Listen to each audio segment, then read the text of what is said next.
Glória a Deus. Meus irmãos, paz do Senhor Jesus a todos. Amém? Por bondade, pode tomar o seu assento. Aleluia.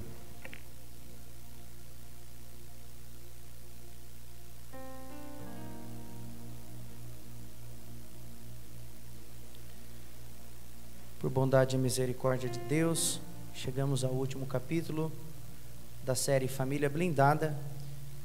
Se puder, pode abaixar esse microfone só um pouquinho, tá? É o vermelho. Pode abaixar só um pouquinho. Isso, muito obrigado, tá ótimo. Os irmãos me ouvem bem aí? Todo mundo me ouve bem? Diga amém. Glória a Deus. E nós encerramos um ciclo na qual Deus, com certeza, falou com cada um de nós, nos deu algumas experiências, nos deu também alguns planos familiares. Eu tenho convicção de que Deus, durante esta série, Ele ajudou, Ele abençoou as famílias. E esse último tema, esse último capítulo, nós vamos falar sobre a família cristã no plano de Deus. O tema pode ser semelhante ao primeiro capítulo, né? Que o primeiro capítulo foi a família cristã no propósito de Deus. Mas esse último capítulo aqui vai tratar de alguns assuntos muito importantes, e eu escolhi um texto para fazer a leitura com os irmãos. Esse texto está lá em Gênesis capítulo 6. Se você pode, abre a sua Bíblia comigo. Gênesis, o capítulo é o capítulo de número 6. Eu quero ler alguns versículos aqui e depois eu quero dar sequência a este capítulo, que com certeza vai fechar com chave de ouro aquilo que o Espírito Santo tem falado conosco até aqui. Gênesis capítulo 6, a partir do versículo de número 5. Gênesis capítulo 6, a partir do versículo de número 5, diz assim a palavra de Deus: E viu o Senhor que a maldade do homem se multiplicara sobre a terra, e que toda a imaginação dos pensamentos de seu coração era apenas má continuamente.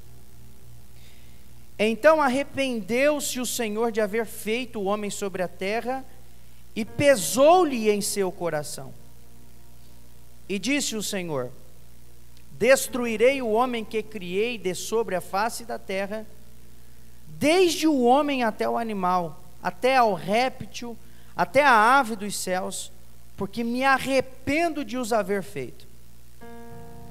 Noé, porém, achou graça aos olhos do Senhor. Versículos 9, 10, 11, 12, 13 e 14. Estas são as gerações de Noé. Noé era homem justo e perfeito em suas gerações. Noé andava com Deus. E gerou Noé 3 filhos: Sem, Cã e Jafé. A terra, porém, estava corrompida diante da face de Deus, e encheu-se a terra de violência. E viu Deus a terra, e eis que estava corrompida, porque toda a carne havia corrompido o seu caminho sobre a terra. Então Deus disse a Noé: O fim de toda a carne é vindo perante a minha face, porque a terra está cheia de violência, e eis que os desfarei com a terra. Faze para ti uma arca de madeira de gofer. Farás compartimentos na arca, e a betumarás por dentro e por fora com betume. Versículo 17. Porque eis que eu trago um dilúvio de água sobre a terra, para desfazer toda a carne em que há espírito de vida debaixo dos céus. Tudo na terra expirará. E o versículo 18. Mas contigo estabelecerei a minha aliança, e entrarás na arca, tu e teus filhos, tua mulher e as mulheres de teus filhos contigo. Amém. Eu separei esse texto para dar início nesse último capítulo, porque o tema desse capítulo é a família cristã no plano de Deus. Quando nós analisamos o fato de Deus se dispor a criar uma criatura, um ser humano, nós precisamos, sobretudo, compreender que Deus não criou o ser humano por acaso, ou porque não havia nada que ele pudesse fazer, ou como se não estivesse fazendo nada, e de repente ele resolve fazer alguma coisa e, consequentemente, apareceu o ser humano na mente de Deus. Não, não é isso. Deus planejou o ser humano. Essa é a realidade. A criação humana, a criação do ser humano, ela não é coincidência, ou não é obra do acaso, ou ela não é um serviço de alguém que não tinha nada para fazer e de repente começou a brincar de fazer bonecos. Não. Você é plano de Deus. Quem me ouve, diga amém. Eu e você somos aquilo que Deus havia projetado, não no dia em que Ele quis ou que Ele decidiu criar o homem, mas aquilo que foi projetado na eternidade. Quando Deus decidiu criar o ser humano, Ele não decidiu de última hora. Isso já era um plano, e esse plano já estava na eternidade.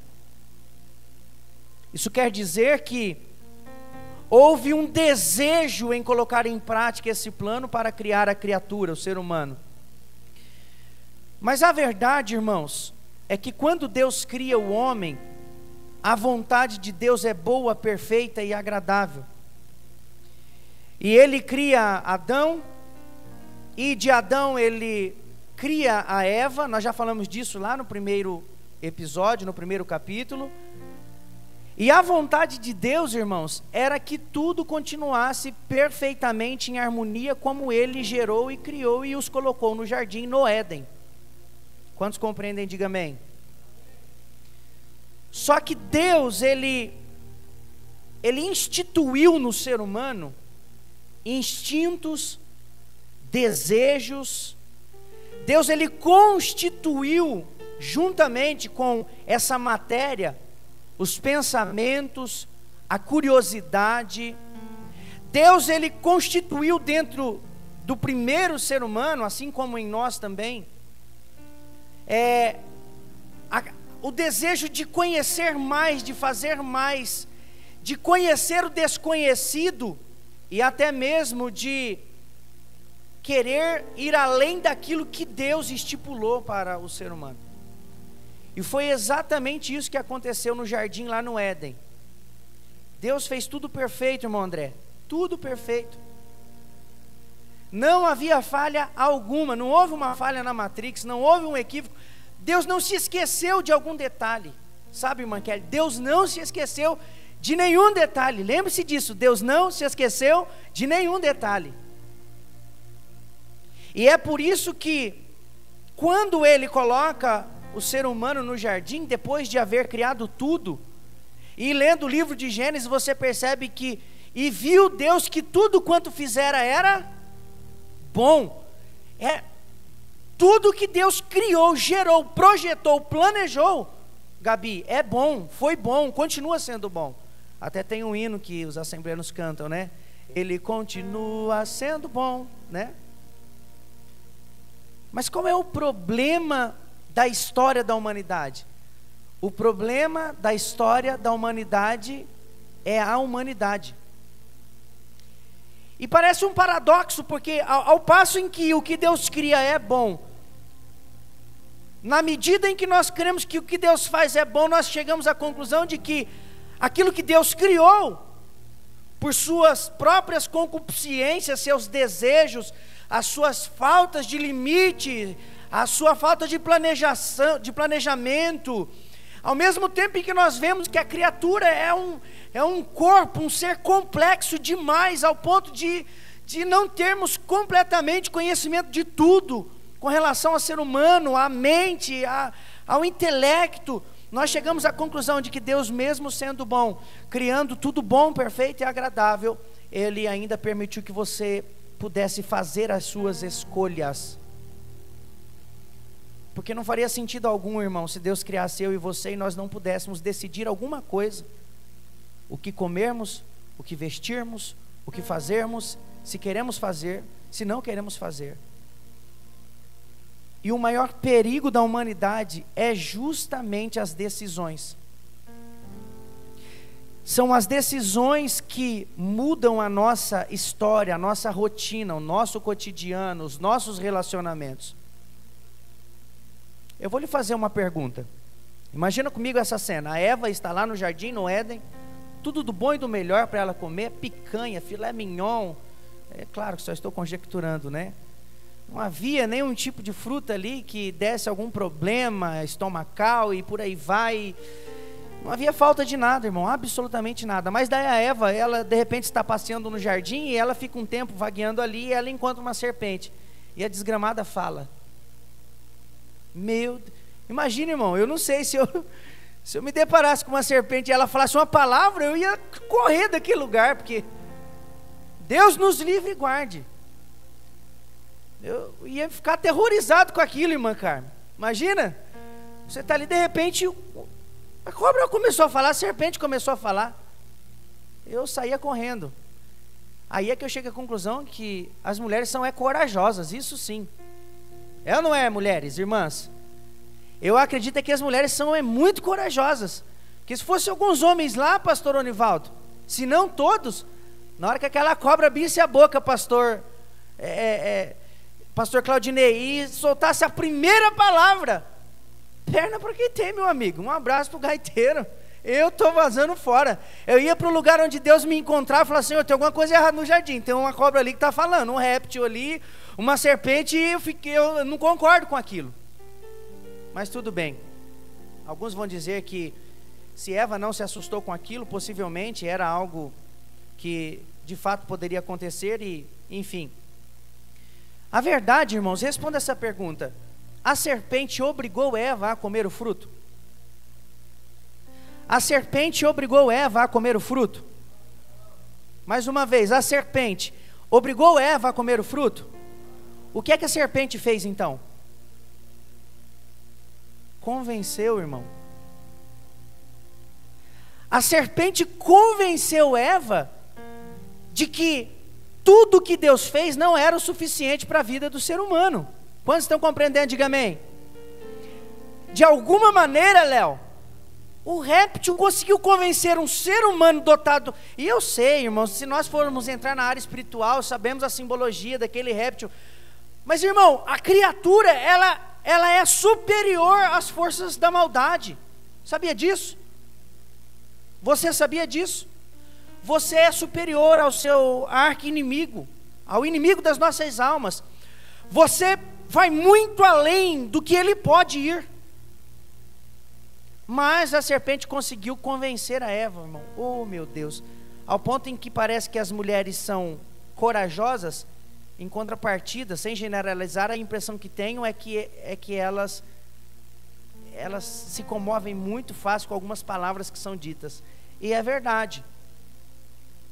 Para o homem, não é que o homem não se importa. Pode ser que não seja com todos. Eu não estou dizendo, irmão Hélio, que o homem não liga. Mas para a mulher, você vai falar no começo do dia, te amo, está tudo bem. Mas se o homem não falar de manhã, na hora do almoço, à noite, na hora de dormir, e ainda perguntar se está tudo bem, pronto, você caçou uma confusão. Elas gostam de ouvir algumas coisas. Esses dias, e a Laura está no mesmo caminho, irmão. Eu fiquei abismado esses dias. Ela falou assim: pai, o senhor me ama? Eu falei: claro que eu te amo, filha. Então fala que me ama. Eu falei: filha, eu posso falar milhões de palavras, eu te amo aqui. Isso é totalmente insignificante com aquilo que eu faço por você. Porque parece que na nossa cabeça, as nossas atitudes vão muito além do que palavra aos homens, sim ou não? Quem é que pensa igual eu? Ou de repente eu penso sozinho. Quem é que pensa que as atitudes valem muito mais do que palavra? Levanta a mão assim. Tá, Tá vendo, irmão? Vixe. Mas para as mulheres, irmão, elas gostam assim, uau, como é que você tá linda, que maravilhosa. Ela já sabe disso, ela viu no espelho, mas, meu irmão, a impressão que dá é ficar dopiando assim, pastor Nivaldo, assim, de um lado, dando do outro, olha, sai, pô. Parece que enquanto o homem não fala, que magnífico, hein?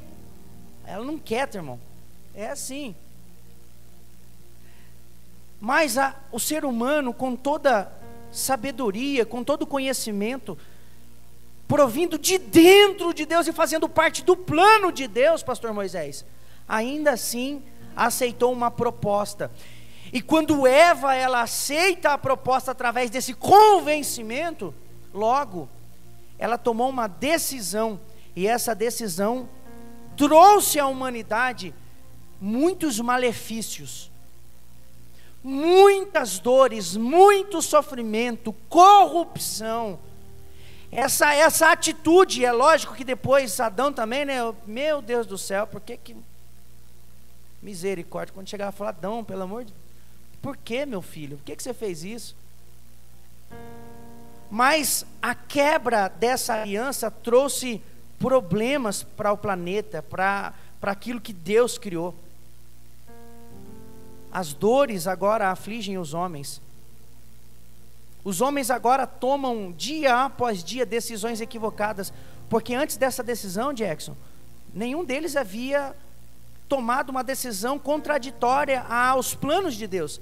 Mas a partir daquele momento, eles tomaram um caminho que não era o caminho de Deus. E a princípio Deus, dentro da sua soberania, dentro da sua misericórdia, poderia ter exterminado a humanidade por ali. Se Deus quisesse, Ele poderia ter recriado tudo. Mas quando nós falamos de família, tem algo que eu gosto de sempre pensar comigo. Bom mesmo é quando você sabe que a pessoa decidiu te amar. É ou não é?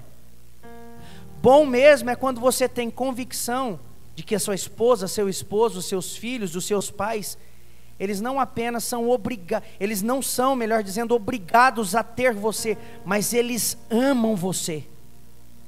A esposa ama o marido ama a esposa, os filhos amam os pais amam os filhos, porque esse é o caminho que Deus projetou para a humanidade. E a melhor coisa, Félix, que existe, é quando você não precisa mendigar amor das pessoas, é quando simplesmente elas amam você. Isso é ou não é magnífico, irmãos? Quem é que gosta de ser amado na força do ódio? Tem alguém que gosta aqui de ser amado na obrigação? Não, eu sei que é obrigado, mas para mim o que mais importa é a pessoa ficar comigo e falar que me ama. Tem alguém que gosta disso? Levanta a mão. É ruim ou não é ruim você saber que uma pessoa só mantém um vínculo de amizade por obrigação, só fala algumas coisas por obrigação? É ou não é ruim isso, irmãos? Quem aqui nunca passou por um relacionamento que você ficava morrendo de amores por alguém ali, tudo paixonite, né? E a pessoa não correspondia à altura. É ou não é terrível esse sentimento? Não é verdade? É o pai que às vezes almeja o amor do filho, o filho que às vezes almeja o amor do pai, e por aí vai. Se Deus tivesse recriado a humanidade, porque o ser humano falhou no Éden, Deus seria um Deus injusto. Por quê? Ele literalmente criaria você sem que você pudesse ter escolha alguma, sem que você pudesse decidir algo, sem que você pudesse dar um passo segundo a sua consciência. Pensando nesse sentido, Deus não destrói Adão e Eva. Muitos filhos nascem, muitas pessoas passam a existir, e quando nós chegamos aqui em Gênesis 6, nós percebemos que a humanidade estava totalmente corrompida, e também a terra. Aí essa passagem que nós lemos vai dizer que o Senhor viu que a maldade do homem se multiplicara sobre a terra, e que toda a imaginação dos pensamentos do seu coração eram más continuamente. Ou seja, se o homem não tivesse liberdade alguma, se o homem não tivesse poder de escolha, como é que o homem ia imaginar coisas más? Será que tudo é apenas um algoritmo que está se cumprindo sem que nós possamos tomar alguma decisão? Não.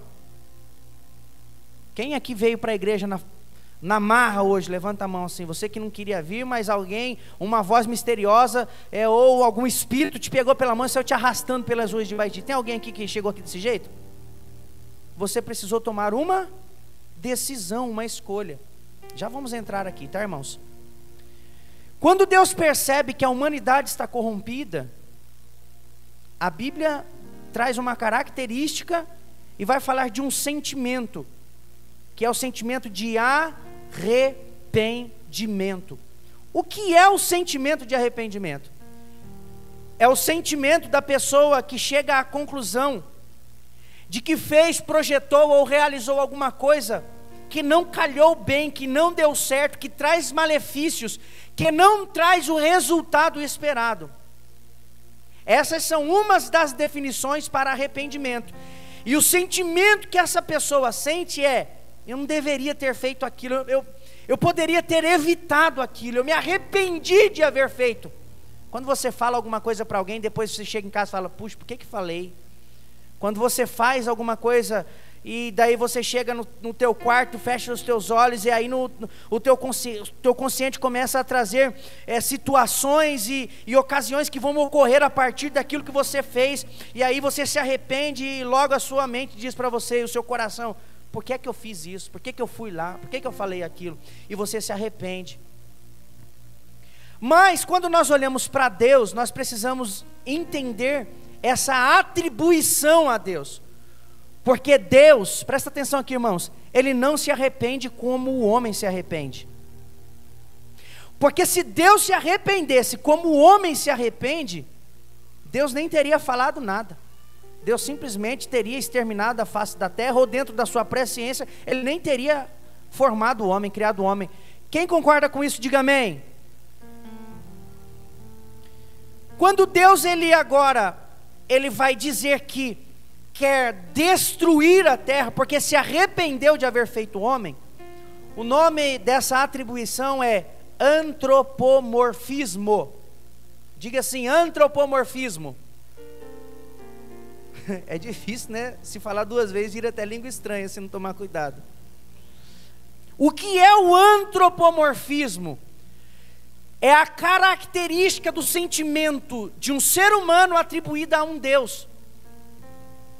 Isso quer dizer que a melhor maneira de compreender o que Deus sentiu quando a humanidade se corrompeu é atribuindo a Ele o sentimento, como por exemplo a ira. Quem aqui já ouviu falar da ira de Deus? Levanta a mão. Porque a sua ira dura só um momento, no seu favor está a vida. O choro pode durar uma noite, mas a alegria vem pela... Dentro desse mesmo salmo, nós temos a percepção da ira, da vida e da alegria. Eu vou lhe fazer uma pergunta: se Deus se irar, como você se sente irado algumas vezes, você crê que haveria possibilidade alguma de Deus dar mais uma oportunidade ao ser humano? Nenhuma. Quando nós falamos da ira de Deus, a ira de Deus não está equiparada à ira do homem. Não vou falar de comparação, vamos falar de equiparação, que é colocar em igualdade, extrema igualdade. Porque se Deus se irar como eu e você nos iramos, nós matamos todo mundo. A gente arrebenta com tudo, não dá satisfação e não sentimos amor por ninguém. Então o nome desses sentimentos atribuídos a Deus, o nome dado dentro da teologia é antropomorfismo. Quando Deus se arrependeu, Gabriel, de haver feito o homem, isso não quer dizer que Deus não via possibilidade, mas que a atitude do homem, aquele cheiro da maldade que os homens produziam, chegou às narinas de Deus. E o que Deus então projetou para a humanidade? Ainda dentro do plano familiar, tá? Presta atenção nisso. Deus olhou para toda a maldade que havia na terra, e no versículo 8 de Gênesis 6, a Bíblia diz: Noé, porém, achou graça aos olhos do Senhor. Isso quer dizer que, assim como aconteceu com Ló, se Deus encontrar graça na sua vida, a sua família vai ser salva por causa da sua vida. Isso quer dizer, irmão Crister, que se Deus achar graça na sua vida, a sua família está garantida por causa da graça que Deus achou em você. Isso quer dizer, irmã Carme, que se Deus encontrou graça em você, por causa da graça que Deus encontrou em ti, a sua família está segura por causa da sua vida. Deus não garantiu a vida da família de Noé por causa de todos eles, mas apenas por causa de Noé. Deus poderia então ter feito o seguinte, já que Noé achou graças aos olhos de Deus: vou preservar a vida de Noé e vou, quando o dilúvio passar e exterminar tudo, eu vou fazer uma adjutora para ele. Mas Deus fez isso? Não. Porque Deus olhou para a família de Noé e disse o seguinte, presta atenção nisso aqui, irmão, é profético. Deus olhou para a família de Noé, assim como Ele olhou para a sua família, e Ele está dizendo para você: eu creio na sua família, eu creio na sua vida, a sua vida tem chegado aos meus olhos como um incenso suave e agradável. Eu sei quem você é, eu sei que mesmo em tantas falibilidades humanas, eu encontrei graça em você, na sua casa. É por isso que vocês chegaram até aqui, é por isso que vocês ainda estão de pé, porque achei graça em vocês. Aleluia. Deus acreditou na humanidade novamente.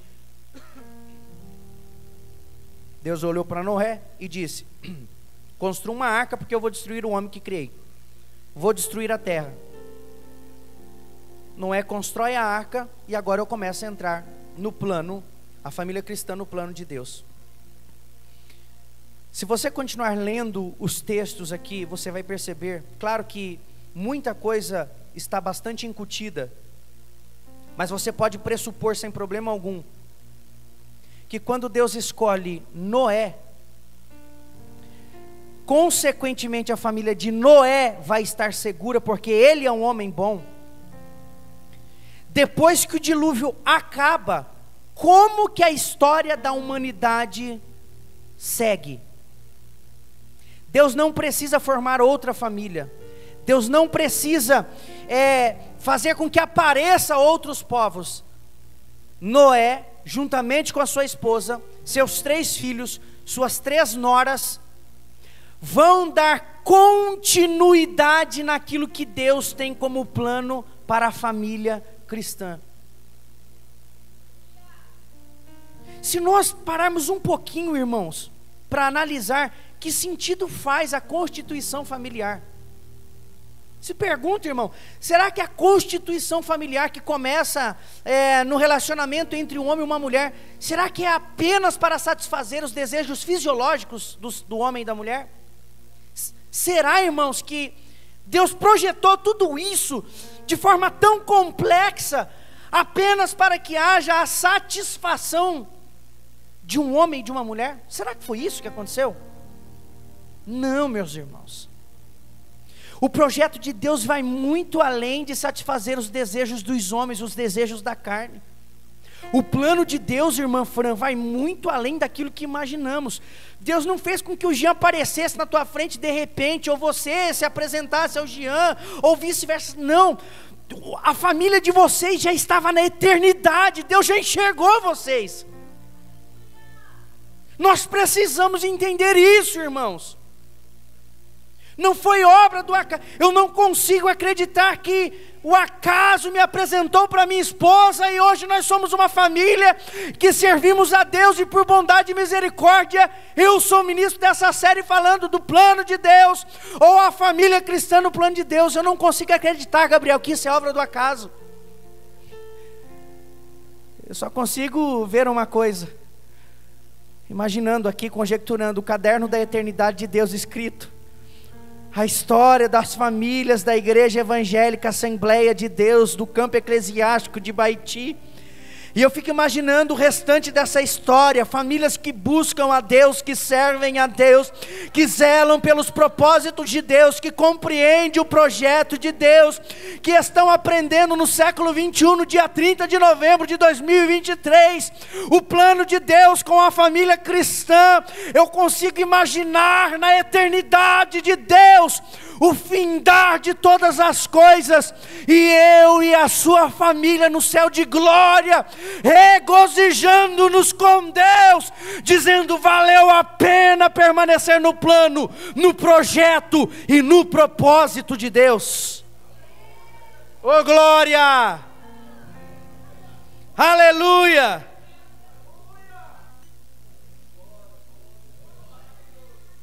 Aleluia!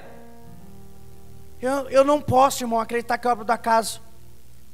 Assim como eu não posso acreditar, e até vou sair um pouquinho só aqui, eu não posso acreditar que a reunião que nós temos aqui toda terça, quinta, sábado e domingo é apenas uma reunião de pessoas. Quem veio domingo sabe o que nós vivemos aqui. Meu irmão, quem esteve domingo aqui viu o que nós vivenciamos aqui neste lugar. Não foi obra do acaso, Deus já tinha escrito. Aleluia! Deus já havia preparado esse momento. Pastor, por que eu vim hoje nesse encerramento? Porque a sua família não é mais a mesma desde que você começou nesse projeto. E eu não sei dizer em qual direção, mas eu tenho convicção de que a sua família, o seu pensamento não é mais o mesmo. Eu estava conversando com o Gabriel quarta-feira no círculo de oração, que não é pecado o homem vir no círculo de oração também, tá? Tem irmãos que estão vindo participar e orar aqui, não é, irmã Lourdes? Não é, irmã Ana? Tá vindo, vem irmãos aqui, dobra o joelho e ora. Claro, eles são prudentes, fica sentado aqui no meio das irmãs que estão ensaiando. Sentam lá, um pouquinho afastadinho, oram ali, terminou o período de oração, eles ouvem a palavra e depois vão embora. E eu conversando com o irmão Gabriel, e ele falou assim, não, agora, depois dessa campanha, dessa série, todas as vezes que a gente vai fazer alguma coisa, nós ficamos pensando, e daí, como é que é? Vamos fazer, não vamos? E vamos planejar alguma coisa, ou... Foi ou não foi, Gabriel, que nós estávamos conversando essa semana? É isso, irmãos. Nunca mais a sua vida vai ser a mesma, porque você aprendeu coisas aqui que mudam a história do ser humano. A família cristã possui um papel fundamental no plano de Deus, irmãos. A família cristã, ela está totalmente, de forma intrínseca, ligada ao propósito de Deus. E é extremamente importante fortalecermos os laços familiares. Qual é a importância da família cristã no plano de Deus? Pelo menos 3 pontos aqui. Fortalecer a fé, transmitir valores bíblicos e oferecer suporte emocional. Falei um pouco de cada um desses atributos aqui no decorrer dos capítulos. Só existe uma maneira da sua família triunfar e vencer. É quando ela estiver totalmente conectada, quando houver um laço familiar saudável e quando houver o desejo de fazer dar certo. Quem está me ouvindo, diga amém. Não é automático, Jean, a gente precisa fazer dar certo.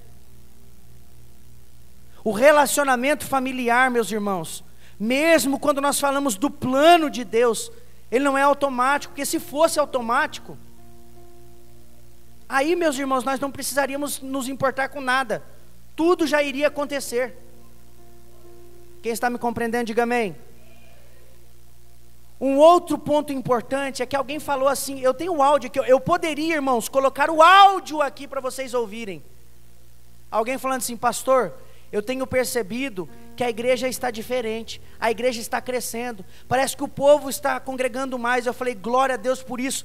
Isso aí não é por causa do pastor, do líder de jovens, do líder do ciclo de oração, não é mérito de uma ou duas pessoas, isso é porque todos estão compreendendo o dever e a obrigação, cada um está se colocando no seu devido lugar, e se esforçando para dar certo, e a família é a mesma coisa. Se só a mulher se esforça para fazer dar certo, logo ela vai se cansar, vai se tornar pesaroso. Se só o homem se esforça para fazer o casamento dar certo, logo ele vai se cansar e vai se tornar pesaroso. Se os pais não se esforçam para dar e proporcionar um ambiente agradável aos filhos, eles vão procurar um outro ambiente. E se os filhos não se esforçarem em obedecer os seus pais, logo vocês vão perder os seus pais, sentirão muita falta e viverão com grande remorso no coração. Quem está compreendendo, diga amém. E por último, oferecer um suporte emocional. Eu disse aqui, eu vou refrisar. Faça com que a sua casa seja um refúgio dos seus familiares e não a casa do vizinho. Faça com que o seu marido, você marido, faça com que a sua esposa confie em você, para que você seja o refúgio emocional dela. Você esposa, trabalhe para que o teu marido tenha tanta confiança em você, ao ponto de você ser o refúgio emocional dele. É muito importante a família trabalhar dessa maneira. Quando nós lemos aqui, irmãos, falando no modo geral de família, os Salmos de número 127, dos versos 4 ao 5, diz assim: como flechas nas mãos do guerreiro, assim são os filhos nascidos na juventude. Feliz o homem que tem a sua aljava cheia deles, não será envergonhado quando enfrentar seus inimigos à porta. Você que é pai, que tem filhos, eu vejo algo assim que me deixa perplexo. Por quê? Porque pais, vocês que têm filhos, os seus filhos são como flechas na aljava, mas infelizmente elas não estão sendo lançadas. Flecha na aljava é só flecha parada num lugar, num recipiente. A flecha precisa ser lançada. Você, pai, precisa motivar o seu filho, motivar ele a aprender um instrumento na casa de Deus, a ler a Bíblia Sagrada, a frequentar a escola bíblica dominical, a integrar o grupo de jovens, a participar dos ensaios. Você precisa lançar o seu filho, incentivá-lo a ser um pregador da palavra, incentivar a sua filha a ser uma pregadora da palavra, ensinar ela a ser uma grande líder do conjunto infantil, do conjunto de adolescentes, jovens. Nós como pais precisamos lançar mão dos nossos filhos, tirá-los da aljava e arremessá-los na presença de Deus. Se alguém quiser saber o que está acontecendo quarta-feira às 7h30, vem aqui para vocês verem aqui os músicos que estão ensaiando. Depois eu vou mandar um videozinho aqui do ensaio da orquestra, como está ficando. Já imaginou o teu filho adorando a Deus aqui na orquestra com instrumento? Adorando com instrumento de cordas? Pregando a palavra de Deus a outros adolescentes e jovens? Vocês já imaginaram isso? Preparar a sua filha para ser uma grande missionária, para fazer uma grande obra, assim como nós vemos a evangelista, que agora me fugiu o nome, como é que chama? O cabelinho bem branquinho da Deus é Amor, Maria Lorena. Quem já ouviu falar da Maria Lorena? Levanta a mão assim. Meu irmão, um símbolo de uma mulher guerreira. Mas às vezes nós estamos preparando nossos filhos só para o mundo e não para a eternidade. Então nessa noite, começa a projetar o teu filho. Compra um instrumento para ele e para ela. Começa a sondar qual é o talento dele ou dela na igreja. Pastor, parece que eu vejo que meu filho não tem nenhum talento. Alguma coisa tem que ter, irmão, não é possível. Eu quero ler um outro texto aqui, agora com relação aos filhos. Está lá em Efésios capítulo 6 e versículo 1. Vós, filhos, sejam obedientes a vossos pais no Senhor, porque isto é justo, agradável.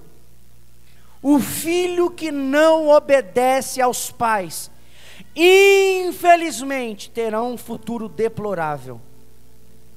Coisa linda, irmão, é quando você vê um filho educado, que respeita o pai, que respeita a mãe, que não fala alto com o pai e com a mãe. Porque se você é do tipo de filho que fala alto com o seu pai e com a sua mãe, a eternidade está te esperando. Você vai ver como é que é ruim.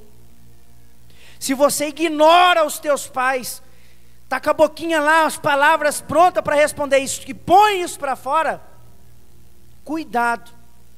O Jeová Jireh, ele não brinca de ser Deus. Uma hora você entra na peleja, e aí ele vai te provar, e você vai ver como é que é difícil ser desobediente. E tem gente dando glória a Deus aí, tá vendo? Se ninguém dá glória, a criança dá glória a Deus aí do jeito dela. Eu quero ler mais um texto aqui. Quantos estão compreendendo? Diga amém. Colossenses 3,14. Acima de tudo, porém, revistam-se de amor. Diga assim, amor.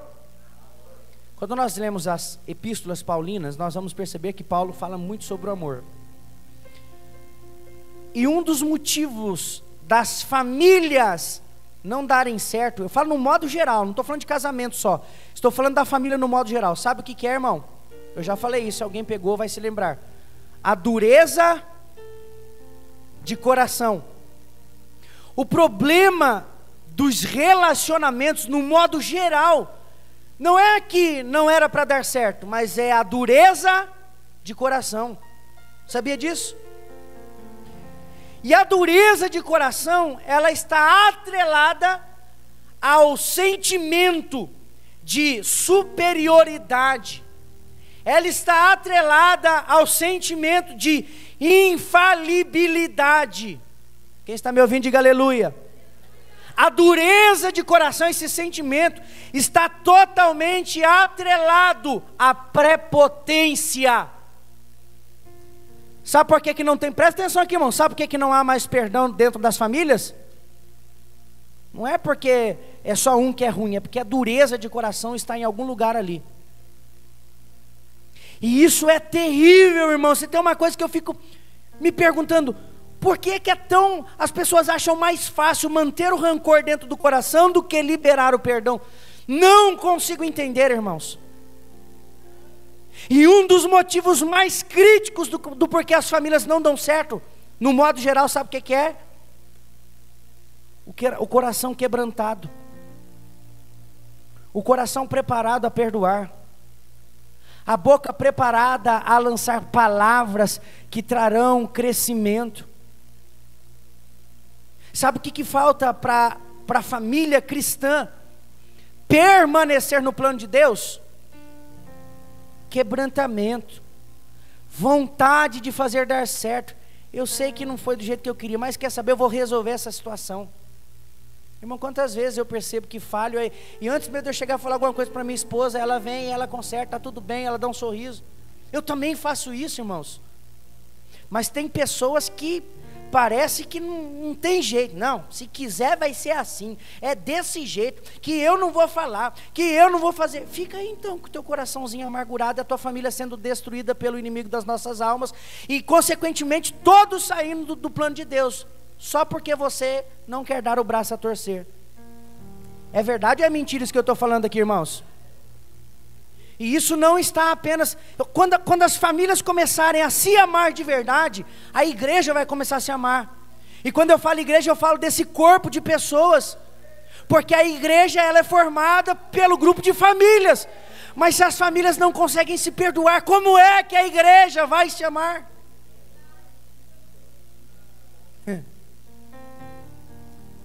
Eu estou piamente convicto, irmãos, de que nós estamos vivendo um tempo de quebrantamento, de perdão, de restituição, de restauração, de poder de Deus e de maravilhas dos céus. Eu estou convicto disso.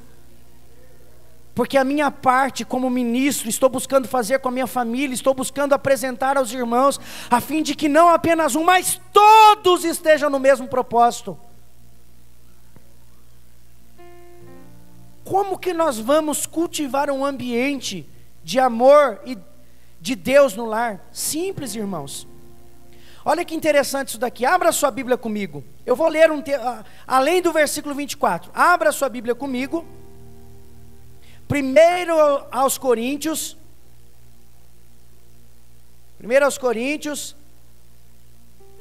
Nós vamos ler o capítulo 13, dos versículos 4 ao 7.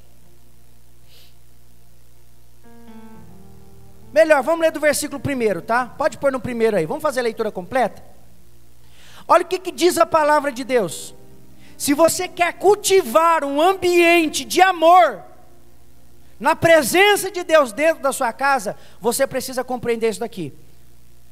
Ainda que eu falasse a língua dos homens e dos anjos e não tivesse amor, seria como um metal que soa ou como um sino que tine.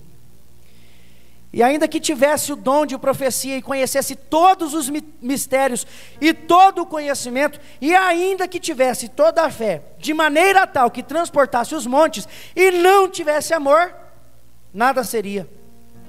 E ainda que distribuísse toda a minha fortuna para sustento dos pobres, e ainda que entregasse o meu corpo para ser queimado, e não tivesse amor, nada disso me aproveitaria.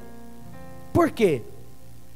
Porque o amor é sofredor, o amor é benigno, o amor não é invejoso, o amor não trata com leviandade, o amor não se ensoberbece, não se porta com indecência, não busca os seus interesses e nem se irrita e não suspeita mal. Não folga com a injustiça, mas folga com a verdade. Tudo sofre, tudo crê, tudo espera e tudo suporta. Diz que é batizado com Deus, fala línguas estranhas na igreja, mas não ama o esposo, a esposa. anda bem vestido, com um vestido longo, cabelo comprido, mas a casa é uma bagunça, não ama a casa, não consegue proporcionar um lar espiritual de amor dentro da casa. Pastor, de quem é a culpa? Aí, irmão, cada um tem que fazer a autoanálise. Deus não me deu esse dom ainda de revelar, né, o íntimo das pessoas. Não, pastor, mas é que eu sou certinho, eu sou certinha, pago as minhas contas, e daí? Se você não pratica o amor, você é como nada. Não, pastor, mas eu prego a palavra, é que lá na minha casa a fulana que é difícil, é o fulano que é E daí o seu papel não é jogar a responsabilidade para cima dos outros, é assumir a sua responsabilidade e amar o seu próximo. Sabe por que muitas vezes, ou em algumas vezes, a Bíblia atrela o amor de Deus ao ser humano ao amor da mãe pelo filho? Porque o filho pode ser o pior da face da terra, estar na cadeia, mas a mãe não deixa de amar o filho. Já viu isso? Se o filho, depois de ter aprontado tudo que ele pudesse, sair da prisão, chegar na frente da mãe, ela chora, dá um abraço nele e diz: eu te amo, meu filho. Sabe o que Deus quer das famílias, irmãos? Sabe quando a tua casa vai ser um ambiente prazeroso? Quando você, não fique esperando pelo outro não, irmão, que a Bíblia não falou que é para você esperar o próximo, a Bíblia está dizendo que você precisa praticar isso. Eu estou até vendo, irmão, depois dessa série, as coisas se consertando ainda mais, e famílias sendo restituídas, o nome de Deus sendo glorificado aqui, e as pessoas dizendo: valeu a pena aprender da palavra de Deus, aplicar ela. Oh glória, aleluia. É difícil você pentecostal, daí não tem como, a gente quer manter, mas não dá, tem hora que... Eu quero ler ainda com os irmãos, no versículo de número 8, o amor nunca falha, mas havendo profecias serão aniquiladas, ou seja, o amor está sobre tudo isso. Havendo línguas cessarão, havendo conhecimento desaparecerá. Quando a igreja começar a priorizar o amor um pelo outro, quando as famílias começarem a amar um ao outro, aí tudo se torna mais leve. Eu não vou dizer fácil, mais leve eu sei que se torna. Eu quero ler um outro texto, irmãos. Colossenses capítulo 3. Abra a sua Bíblia comigo. Colossenses capítulo de número 3. Vamos ler a palavra de Deus aqui. Colossenses 3, eu quero ler aqui, Colossenses capítulo 3, primeiro versículo aqui, irmãos. Colossenses 3.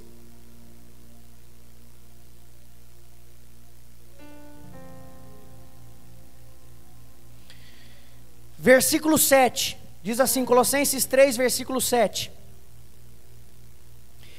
Como aprendestes de Epáfras, nosso amado que para vós é um fiel ministro de Cristo. Quando nós observamos o apóstolo Paulo falando de um irmão que não é familiar, a expressão de Paulo está dizendo o seguinte: o nosso amado conservo. Eu vejo um problema, presta atenção nisso que eu vou dizer, irmãos.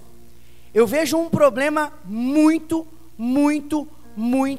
grave na vida das pessoas. Pergunte para mim o que é. As pessoas conseguem amar os de fora, mas não conseguem amar os de casa. Sabe por que muitas famílias não dão certo? Você faz de tudo para a sua amizade continuar dando certo, mas não faz de tudo para a sua família continuar dando certo. Sabe uma coisa interessante? Você faz de tudo para o seu laço de amizade, o seu círculo de amizade funcionar, mas você não se esforça para que a sua casa dê certo, que o seu casamento dê certo, que o seu relacionamento com seus filhos dê certo, que o seu relacionamento com seus pais dê certo. Quando eu olho para o apóstolo Paulo, eu vejo que Paulo, ele não fala só do amor entre a família, mas ele fala do amor entre as outras pessoas. Porque você pode até dizer que ama um amigo ou uma amiga, mas se você não ama os seus familiares, tudo que você vive com qualquer pessoa fora da sua casa é ilusão. A qualquer momento esse amor vai acabar. Quem está compreendendo, diga amém. É por isso que nós precisamos compreender esse cultivo do relacionamento familiar. É por isso que nós precisamos começar a analisar o que está acontecendo dentro da nossa casa, ver os pontos em que os conflitos estão aparecendo, onde é que aparece, quando que aparece, por que é que aparece, e melhorar isso, irmãos. Porque a gente vai deixando de lado, daí o coração começa a se tornar coração de pedra, aí nós já não sabemos mais pedir perdão, aí nós já não sabemos mais ser humildes dentro de casa, aí pronto, irmão, aí acabou. Aí você passa a odiar a tua casa, o teu lar, e você quer desaparecer dali. E eu vou passar agora para um próximo tópico, que é a família cristã como testemunho e ferramenta de transformação. Fala assim comigo: a família cristã como testemunho e ferramenta de transformação. Escuta isso que eu vou lhe falar, irmão. Se a sociedade não almeja ser como você, e se eles não almejam que a família deles sejam como a sua, é porque está bem ruim a sua situação lá na tua casa. Sabia disso? Porque a Bíblia diz que nós somos sal da terra e luz do... Isso quer dizer que nós fomos chamados para fazer a diferença, sim ou não? Diga assim: fazer diferença. Por que que nós precisamos fazer a diferença? Vamos usar o sal? A Bíblia diz que se o sal for insípido, ou seja, se não tiver sabor, para que serve senão para ser jogado fora e pisado pelos homens? Então isso nos revela que Deus não quer que nós sejamos apenas uma família aparentemente bonitinha. Deus quer que a minha família e a sua família influencie uma geração. Deus quer que os seus filhos sejam tão bons, tão bons dentro dos seus costumes familiares e cristãos e padrões bíblicos, a fim de que eles influenciem os amigos deles. Aqui no nosso congresso, por exemplo, teve jovens que trouxe amigo da escola. Um deles, por exemplo, está lá na sala de mídia, que é o Natan. Ele falou: pastor, eu convidei alguns amigos da escola, eu queria saber se tem como segurar um lugar para eles. Eu falei: claro que tem, a prioridade é deles mesmo. Já reservou um lugar e estava ali.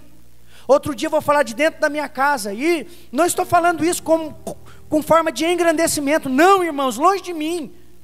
Eu sou só um servo, e eu sei que tenho muitos problemas e muitos defeitos, mas esses dias, domingo passado, se não me falha a memória, estava aqui uma amiguinha da Laura, da escola. Pensa que eu fiquei insistindo? Eu não fiquei insistindo. Ela simplesmente convidou, e muitas amigas, assim como o Isaac também convida. Eu sei que convida. Esses dias o Isaac estava escrevendo uma carta para convidar a professora. Se a sua família não influencia as demais famílias, tem algum problema no meio da sua casa. Se os filhos dos seus vizinhos não querem ser como os seus filhos, tem algum problema nos seus filhos, na criação deles. Ah, pastor, mas isso quer dizer então que nós temos que influenciar todos? Não estou dizendo que você vai conseguir influenciar todo mundo, e muito menos convencer a todos. Mas os seus vizinhos precisam ver que você é diferente, pelo menos. A sua vizinha precisa olhar para o marido dela e falar: está vendo? Você tem que ser como o marido da vizinha, que trata bem ela, que cuida bem dela, que trata bem dos filhos. A tua esposa tem que ser tão boa, você esposa tem que ser tão boa, ao ponto do marido da vizinha falar: está vendo? Olha só como é que ela cuida do marido dela, zela bem do marido, fala bem do marido, é o porto seguro dele. Olha que mulher, que espetacular. É isso, irmãos, tem que acontecer. O nosso exemplo tem que sair de dentro da igreja e começar a atingir a comunidade. O nosso testemunho precisa atingir a comunidade. Escuta isso que eu vou dizer. Esses dias alguém nos procurou, por coincidência, falou: pastor, aquele pessoal é da sua igreja? Eu falei: é. Por quê? Deus o livre, pastor. E misericórdia. Fiquei assustado, irmão. Eu fiquei assustado. E não é uma ou duas vezes que acontece, não. Está aqui o pastor Gessé. Não acontece frequentemente pessoas falando de membros da nossa igreja, meu Deus, e agora? Já falou que é da igreja, não tem nem como, né? Falar assim: não é da igreja, não. Irmão, a gente fica sem saber o que falar. Viu, fulano e Beltrano lá, os filhos daquela pessoa, as filhas daquela, é da sua igreja? É. Nossa, mas pensa num testemunho ruim que tem dado lá na escola, na rua. Irmão, a gente fica sem saber o que fazer.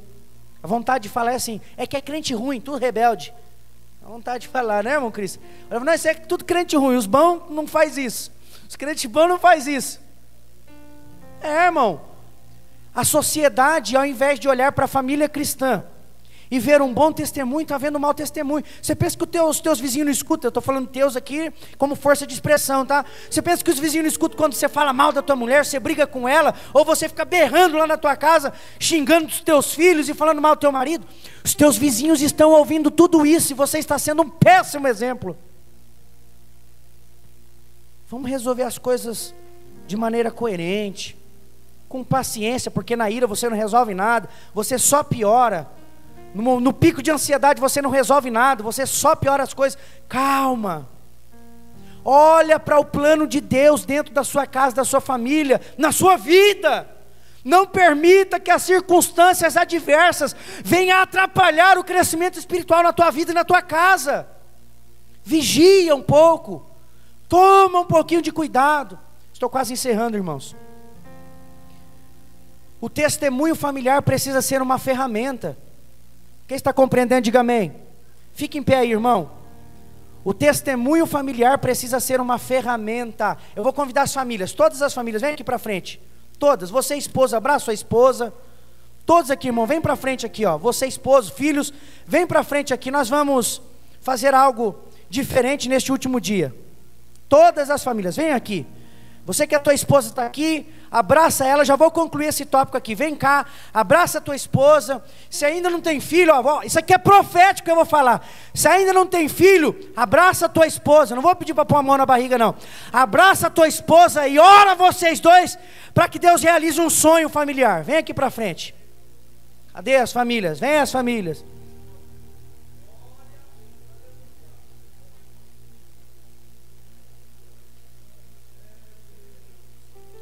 Você que por força maior ou porventura teu esposo ou tua esposa não pode vir, vem cá que você vai ser o agente de milagre, pode vir. Você que de repente a tua esposa não pode vir aqui, o teu esposo não pode vir, vem aqui à frente que você vai representar a sua casa. Aleluia. Meus irmãos, pode vir aqui para frente, irmão, pode vir aqui, isso, vem para frente aqui, isso, pode vir aqui, não tem problema. Venha participar assim, levanta a mão, todos vocês, levante a mão assim, ó. Todos vocês, levanta a mão. Diga assim: a minha casa, a minha família, a minha vida é uma ferramenta de transformação. Diga assim: a minha casa, a minha família, a minha vida está nos planos de Deus. Diga mais uma vez assim, olha: a minha casa, a minha família e a minha vida vai passar pelo sobrenatural de Deus. Diga com convicção: a minha casa, a minha família e a minha vida vai viver os propósitos de Deus. Quando esse trabalho acabar, irmão, olha bem para mim aqui. Os seus vizinhos vão começar a se espantar, porque você vai receber uma porção sobrenatural de Deus sobre a sua casa, sobre a sua família, sobre o seu ministério, sobre a sua vida. E isso não é para vanglória, mas é para que o nome de Deus seja glorificado e o testemunho seja tão impactante na sociedade, que os seus vizinhos vão começar a ver o sobrenatural e vão querer experimentar aquilo que você tem vivido na presença de Deus, aquilo que você tem vivido dentro do propósito de Deus, e aquilo que você tem vivido dentro do plano de Deus através da sua família. Guarda isso que eu vou lhe falar. A família precisa ser unida e amorosa, ter um poderoso testemunho de Cristo. A sua família precisa ser um lugar onde os filhos se tornarão discípulos e farão discípulos. A sua casa precisa ser um ambiente de transformação, não só para a sua família, mas para toda a sociedade. E se você compreendeu isso que nós aprendemos aqui nesta noite, levanta a tua mão e diga amém. Eu quero orar com você aqui, irmãos. Eu quero fazer uma oração com vocês. Eu não vou orar por vocês, mas eu vou orar com vocês. Quantos compreenderam, diga amém. Orar por vocês é eu orar em favor de todos, mas orar com vocês é um orar pelo outro. Vocês entenderam? Então, em nome de Jesus, levante a sua mão e a sua voz e comece a orar. Comece a falar com Deus aquilo que está no teu coração, aquilo que você tem como propósito, como objetivo. Comece a colocar agora em oração teu filho, tua filha, teu esposo, a tua esposa. Eu vou pedir para você em nome de Jesus, começa a orar agora, coloca a sua fé em ação e começa a falar com Deus tudo aquilo que você almeja para a sua casa e para a sua família. Deus está ouvindo a tua oração neste momento, Ele vai ouvir a tua voz e Ele vai responder a tua oração. Senhor, nesta noite nós estamos aqui, ó Pai, unidos com um só propósito. O nosso propósito é que a nossa família permaneça nos teus planos. O nosso propósito, ó Deus, é que a nossa família também esteja dentro do teu propósito. Senhor, o nosso propósito aqui nesta noite é que cada irmão, cada irmã que está aqui neste momento, neste ambiente de oração, que esses irmãos possam conseguir se conectar contigo, ó Pai, através deste ato. Ó Senhor, que o Teu Espírito Santo comece a dar palavra a eles, que a palavra de cada irmão e cada irmã, de cada jovem aqui, ó Pai, comece a alcançar o trono de glória. E se é verdade o que nós estamos vivendo aqui, ó Deus, começa a responder aos Teus filhos, vai respondendo, ó Pai, a cada família, vai respondendo a cada jovem, vai respondendo a cada criança, que a Tua resposta, Pai, possa ser impactante, que a Tua resposta possa trazer paz, que a Tua resposta possa trazer conciliação, reconciliação.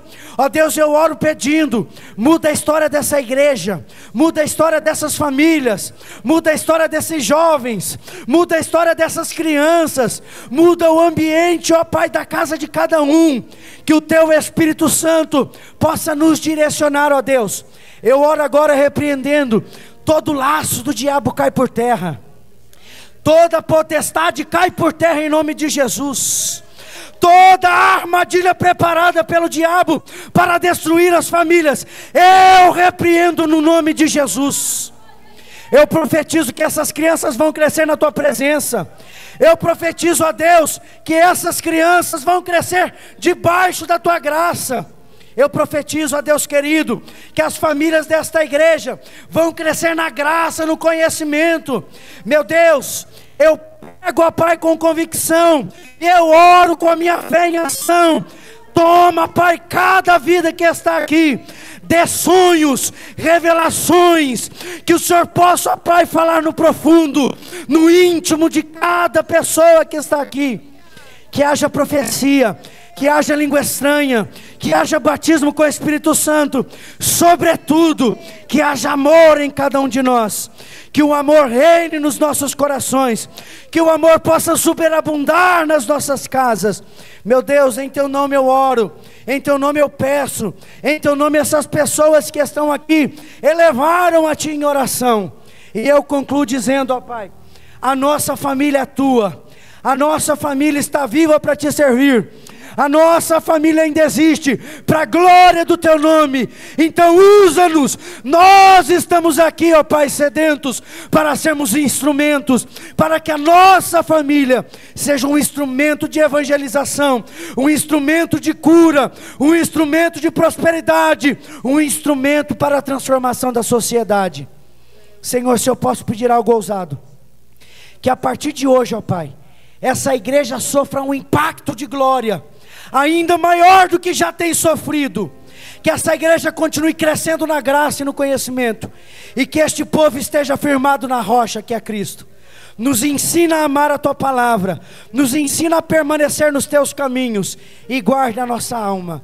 Essa é a nossa oração, no nome de Jesus oramos, e assim Te bendizemos. Se você pode, diga amém. Diga comigo, a minha família está blindada em Deus. Profetiza sobre a tua família, diga assim, a minha casa, a minha família está blindada por Deus. E se isso é verdade, o diabo perdeu mais uma, caiu por terra, e você vai cantar o hino da vitória. Deus abençoe os irmãos. Volte para o seu lugar dando uma salva de palmas ao nosso Deus, dando glória ao nosso Senhor, rendendo louvor e ações de graças a Ele, porque Ele merece toda a honra e toda a glória.